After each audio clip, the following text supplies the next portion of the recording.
Praise the Lord. இன்னைக்கு ட்ரைங்கான Bible வசனம் பார்க்கலாமா? அன்பு, அதுவும் தேவனோட அன்பை குறித்து பார்க்கலாமா? 1 யோவான் 4வது அதிகாரம் 19வது வசனம். அவர் முந்தி நம்மிடத்து அன்பு கூர்ந்தபடியினால் நாமும் அவரிடத்து அன்பு கூறுகிறோம். அதாவது ஃபர்ஸ்ட் எஸ்ப்பா தான் நம்மளுக்கு அன்பு காட்டியிருக்கிறார். நம்ம மற்றவங்க காட்டல, எஸ்ப்பா ஃபர்ஸ்ட் நம்ம காட்டுனா தான் நம்ம எஸ்ப்பா காமிக்கிறோம், மற்றவங்க காமிக்கிறோம். ஸோ இந்த அன்பை குறித்து பைபிள் என்ன டெஃபினிஷன் சொல்லுதுன்னு பார்க்கலாமா? 1 கொரிந்தியர் 13வது அதிகாரம் 4வது வசனத்தை வாசிக்கிறேன். பவுல் குறைந்தப்பட்டிருக்கு அன்பு குறித்து வெளிப்படுத்திருப்பாரு. இந்த அன்பு இருக்கிற இடத்துல நம்ம இயேசுவை வச்சு நம்ம பார்க்க போறோம். ஏன்னா 1 யோவான் 4:8 சொல்லுது, தேவன் அன்பாகவே இருக்கிறான்னு சொல்லு. ஸோ அன்பு யாரு? தேவன். ஸோ அன்பு இருக்கிற இடத்துல தேவனை வச்சு நம்ம ரிலேட் பண்ணி பார்க்கலாமா? அன்பு நீடிய சாந்தமும் தயவும் உள்ளது. அன்புக்கு பொறாமை இல்லை. அன்பு தன்னை புகழாது, இருமார்பாய் இராது. அதாவது அன்புக்கு நீடிய சாந்தம் உள்ளதான். அன்பு இருக்கிறதுல எசப்பா போட்டுக்கலாம்னு சொன்னாங்கல்ல, எசப்பா நீடிய சாந்தம் உள்ளவர், தயம் உள்ளவராம். நீடிய சாந்தம்னா ஆண்டவர் நமக்காக சிலுவையில தன்னை கொடுக்கும் போது எவ்வளவு பேர் பரியாசம் பேசினாங்க. பேதுரு ஆண்டவர் மறுதளிச்சியும் படிச்சினாங்க. ஆனாலும் ஆண்டவர் அமைதியா அந்த நீடிய சாந்தமா இருந்தார். பேதுருவை சந்திச்சு, பேதுருவே என்னை நேசிக்கிறாயா, என் ஆடுகளை மேய்ப்பாயாக அப்படின்னு சொல்லி 3 தடவை, ஒரு தடவை இல்ல 3 தடவை சொல்லி தன்னோட அன்பை பேதுருக்கு காண்பிச்சு அந்த ஆத்மாவை மறுபடியும் மீட்டுக் கொள்கிறார். அவரோட நீடிய சாந்தம் உள்ள அன்பு. அவர் தயவு உள்ளவர். அவர் நம்மளுக்கு மட்டும் தயவு காட்ட மாட்டாரு, நம்ம குடும்பத்துக்கும் காட்டுவாரு, கூட நம்ம ஜெனரேஷனுக்கே காட்டுவாரு. நீடிய தயம் உள்ளவரா அவர் இருக்கிறார். அவரோட தயவு நீடித்த வாழ்வா இருக்கு. நம்ம ரசிக்கப்பட்டது மட்டும் இல்லாம நம்ம குடும்பத்தாரையும் ரசிக்கலாக நடத்தி நம்ம பின்வர அந்த ஜெனரேஷன் சந்ததி நம்மளால பார்க்க முடியாது. ஆனா அவர் கண்கள், அவரோட திட்டம் பார்த்து வச்சிருக்கு. ஸோ அந்த தயவு நீடிய தயவு உள்ளதா அவர் இருக்கு. ஸோ அவர் தயவு உள்ளவரா இருக்கு. ஸோ அன்புக்கு பொறாமை இல்லை. இயேசுப்பா என்னைக்குமே ஒரு பொறாமையா பார்த்தது கூட கிடையாது. எல்லாரையும் ஒரே மாதிரிதான் நேசிக்கிறாரு. ஆண்டவர் அற்புதம் செஞ்சார். என்னையும் காட்டிலும் நீங்க அதிகமா அற்புதம் செய்வீங்கன்னு தான் ஆண்டவர் சொல்லியிருக்காரு. தவிர என் பிள்ளைங்க என் கீழே தான் இருக்கணும், நான் இவ்வளவு அற்புதம் செய்யணும், என் பிள்ளைங்க அதோட சின்னதெல்லாம் அற்புதம் செய்யணுமே தவிர என்னை விட அதிகமா செய்யக்கூடாது அப்படின்னு நினைக்கல. ஆண்டவர் என்னை காட்டிலும் நீங்க அதிகமா கிரியை செய்வீங்கன்னு தான் ஆண்டவர் சொல்லியிருக்காரு. சோ அவர் பொறாம கிடையாது. அன்பு தன்னை புகழ, எசப்பா தன்னை புகழ மாட்டார். பிதா அமைச்ச படிதான் நான் செய்யறேன், பிதா சொன்னபடிதான் நான் சொல்றேன், பிதா என்ன சித்த வச்சிருக்கணும் அதை மட்டும் தான் நான் செய்வேன்னு சொல்லி பிதாவை தான் உயர்த்தி பேசியிருக்காரே தவிர தன்னை புகழ்ந்து உயர்த்தி பேசுனதே கிடையாது. அதுவும் இருமார்பா இராதான். எசப்பா ஒரே ஒரு திட்டம் எடுத்த, இதுதான் எனக்கு திட்டம் அப்படின்னு அறிஞ்சு அந்த சித்தத்தை அறிஞ்சு அதை மட்டும் தான் செஞ்சார். இதுவா அதுன்னு சொல்லி யோசிச்சதே கிடையாது, பண்ணதே கிடையாது, இருமார்பா இருந்தது கிடையாது. இவங்களுக்கு நான் அன்பு செலுத்தினா இன்னொருத்தவங்களுக்கு நான் அன்பு செலுத்த மாட்டேன் அப்படின்னு எல்லாருமே ஒரே மாதிரி பார்த்து ஒரே மாதிரி அன்பு செலுத்தினால அவர் இருக்கார். 5வது வசனம், அயோக்கியமானதை செய்யாது, தற்பொழிவை நாடாது, சினம் அடையாது, தீங்கு நினையாது. அதாவது அயோக்கியமானதை செய்யாதான். நான் ஒழுங்கு, நீதான் அயோக்கியம், நீதான் தப்பு செஞ்சா, நானா தப்பு செய்யல அப்படின்னு எசப்பா ஒரு நாளுமே சொல்லியிருக்காரு. மனுஷங்க நம்ம நிறைய தடவை அப்படி சொல்லியிருப்போம். நம்மளோட காரியத்தை நிகழ்படுத்தி ஆண்டவர்கிட்டயே நம்ம சொல்லியிருப்போம், நான் இப்படிதான்ப்பா செஞ்சேன், அவங்கதான் அப்படி பண்ணிட்டாங்க, என் மேல மிஸ்டேக் இல்லை, அவங்கதான் மிஸ்டேக் அப்படின்னு சொல்லி நம்ம எசப்பா கிட்டே நம்மளோட திறப்ப நியாயத்தை எடுத்து சொல்லியிருப்போமே தவிர நம்ம சைட்லயும் ஒரு ஏதாவது மிஸ்டேக் இருந்திருக்கும், அதை நம்ம யோசிக்க மாட்டோம். ஆனா எசப்பா அப்படி கிடையாது. நான் கரெக்டா இதை, நீங்க தான் தப்பு, உங்க மேலதான் தப்புன்னு ஆண்டவர் குட்டி காட்டுறதே கிடையாது. நம்ம தப்பு பாவின்னு அறிஞ்சுமே தன்னை கொடுக்க வந்தார் இல்லையா, அந்த அயோக்கியமானதை அவர் பார்க்கல. நீங்க தான் தப்பா நடந்துக்கணும், நான் தப்பு செய்யவே இல்லை, ஆனா நான் உங்களுக்காக பலி செலுத்த வந்தனேன்னு சொல்லி அந்த மாதிரி அவர் யோசிக்கல. அயோக்கியமானதே செய்யல ஆண்டவர். நம்ம எல்லாரும் வீட்டுக்கணும், எல்லாரும் பரலோகத்துக்கு போகணுன்றதுக்காக தான் ஆண்டவர் தன்னை பலியா கொடுத்தார். ஸோ அவர் அயோக்கியமான காரியங்களால அவர் செய்யவே மாட்டார். அப்படிப்பட்ட அன்பு அவர்கிட்ட இருக்கு. தற்பொழிவை நாடாதான், அது செல்ஃபிஷ், நான் உண்டு என் மேல உண்டு இருப்போம் அப்படின்னு சொல்லுவாங்க பாத்தீங்களா, அந்த மாதிரி இல்லாம ஆண்டவர் மொத்த மனுக்குலத்தையும் மீட்டுக்கொள்ளணும், என் அன்புனால மீட்டுக்கொள்ளணும், அன்பின் கயிற்றுனால அவனை நான் இழுத்துக் கொள்ளுகிறேன்னு ஆண்டவர் சொல்லுகிறார் இல்லையா. ஆண்டவர் மட்டுமே பரலோகத்துல இருக்கணும் அப்படின்னு ஆண்டவர் நினைக்கிறேன். தன்னை சுயமா ஆண்டவர் நினைக்கிறேன். நான் சுயத்துல இருந்து எதுவுமே பேசல செய்யலன்னு ஆண்டவர் சொல்றாரு இல்லையா. எல்லாருமே பரலோகத்துக்கு போகணும் தான், எல்லாரும் ரசிக்கப்படணும் தான் ஆண்டவரோட சித்தமா இருக்கு. சோ தற்போதைய நாடாத அன்பரோட அன்பு இருக்கு. சினம் கொள்ளாது, அதாவது கோவப்பட மாட்டார். அவர் அன்பாவும் இருக்கிற, கோபம் உள்ளவரா இருக்கு, அதுக்கு கோவப்பட மாட்டாருன்னு அப்படின்னு சொல்ல முடியாது. ஆனா கடைசி காலகட்டம் அவரோட கோபம் அக்னியானது பூமியில ஊற்றப்பட போகுது. நம்ம தப்பு பண்ணிடுறோம்.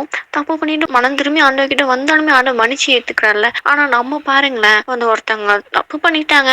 அவங்க இப்படி பண்ணிட்டாங்களே, நான் அவனுக்கு பதில் செய்யறேன் அப்படின்னு சொல்லிட்டு கோவப்பட்டு ரிவெஞ்ச் எடுக்க தான் பார்க்கணும். அவங்க தப்ப உணர்ந்து வந்து சாரி சொன்னாலுமே, ஆமா பண்றாரெல்லாம் பண்ணிட்டு இப்ப வந்து சாரி சொல்றேன் அப்படின்னு சொல்லி நம்ம வந்து அவங்கள இன்னும் காயப்படுத்துறவங்களா இருக்கும். அந்த மாதிரி ஆண்டவர் நம்மளுக்கு செய்யல. நம்ம எவ்வளவு தடவை விழுந்து போறோம், தப்பு செய்யறோம். ஆனா தப்ப வந்து ஆவியான உணர்த்தி ஆண்டவர் கிட்ட திருப்பி கிட்ட சேர வைக்கிறதுக்கு ஆவியான உதவி செய்யற. நம்ம தான் தப்ப உணர்ந்து ஆண்டவர் கிட்ட மன்னிப்பு கேட்க வரும்போது, ஆண்டவர் என் மகனே என் மகளே அப்படின்னு சொல்லி அரவணைச்சுக்கிறவரா தானே இருக்கிறாரு. கோவப்பட்டு நீ இந்த தப்பு செஞ்சுட்ட, இனிமேல் நான் கூட பேச மாட்டேன், என் மூஞ்சிலே முழிக்காத, என் பக்கம் வராத அப்படின்னு சொல்லி ஆண்டவர் வந்து கோவத்தை காட்டுறவனா இல்ல, தேடி வந்து அணைச்சி கொள்கிறவரா இருக்கிற. ஒரு ஆத்மா கூட கெட்டு போறதா அவர் சித்தம் இல்லை இல்லையா? அவரோட அன்பு தான் வந்து சினமடையாத அன்பு, அதுவும் தீங்கு நினையாத அன்பு. ஆண்டவர் தீமையே நன்மையா மாற்றுகிற தேவன் எப்படிங்க நம்மளுக்கு தீமையை செய்வாரு? அவர்கிட்ட தீமையே கிடையாது, எல்லாமே நன்மை தான். அவர் நன்மை செய்யறவரா தானே அந்த பூமியில சுத்திட்டு இருந்தார். அப்படி இருக்க பட்சத்துல அவர்கிட்ட தீமை இருக்குமா? தீமையே இருக்காதுங்க.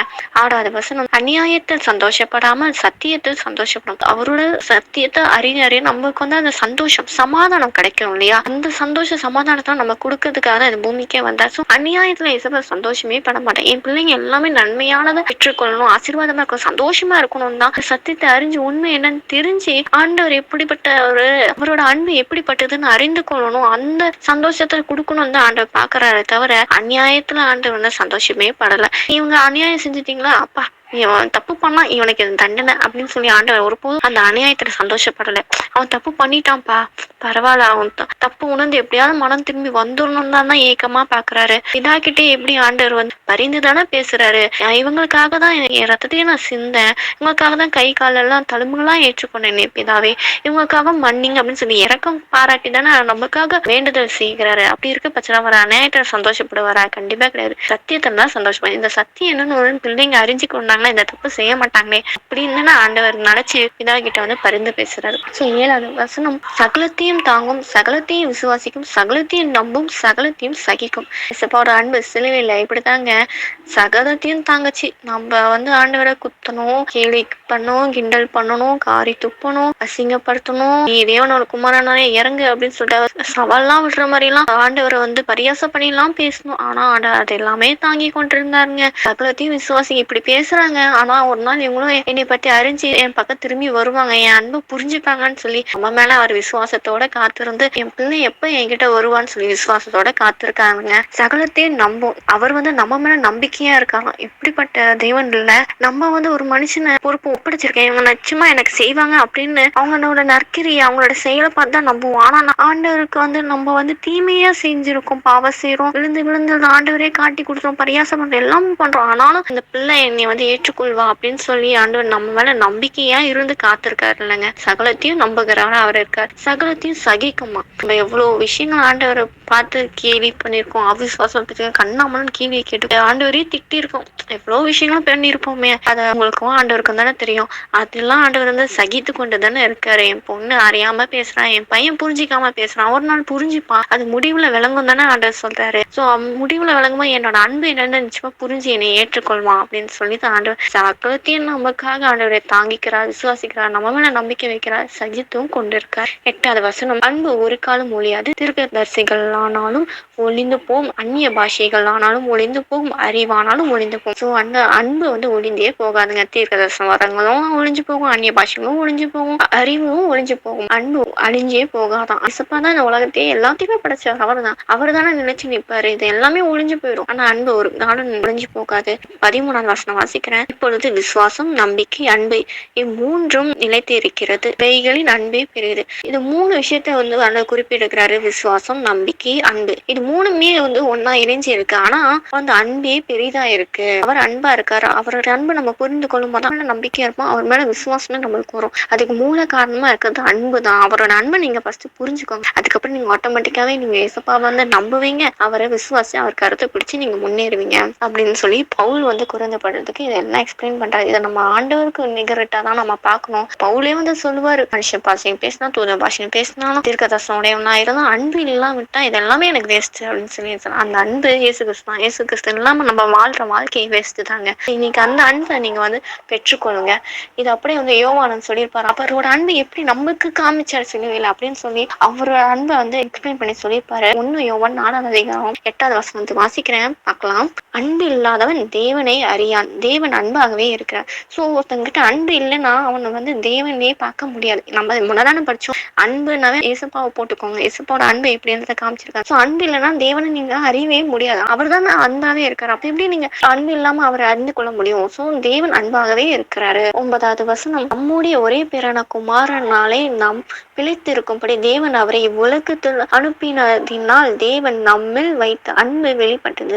நமக்காக இதா தம்முடைய ஒரே பேரான குமாரனை நம்ம வந்து பிழைச்சிருக்கும்படி அமைச்சதுனால இவ்வுலகத்திலேயே அனுப்பப்பட்டதுனால் தேவன் நம்மில் வைத்த அன்பு வெளிப்பட்டதாம். நம்ம தப்பு பண்ணிட்டோம், அவர் தப்பே பண்ணாதரா நம்மளோட பாவத்தை அவர் சுமந்து அக்கிரமத்தெல்லாம் சுமந்து அவர் வந்து தண்டனை அனுபவிச்சு நமக்காக ஜீவனை கொடுத்தார்ல, அது எப்படிப்பட்ட அன்பு இல்லையா? அந்த அன்பை வெளிப்படுத்திருக்காரு அப்படின்னு சொல்லி அவரோட அன்பை வந்து உயர்ந்து சொல்கிறார். யாருமே அந்த அன்பை கொடுக்க முடியாது. ஃப்ரெண்டுக்காக அப்படி உயிரை கொடுக்கலாம் தியாகத்தை பண்றேன் அப்படின்னு சொல்லலாம். ஆனா அது கிறிஸ்துவோட அன்புக்கு நிகரா இருக்காதுங்க.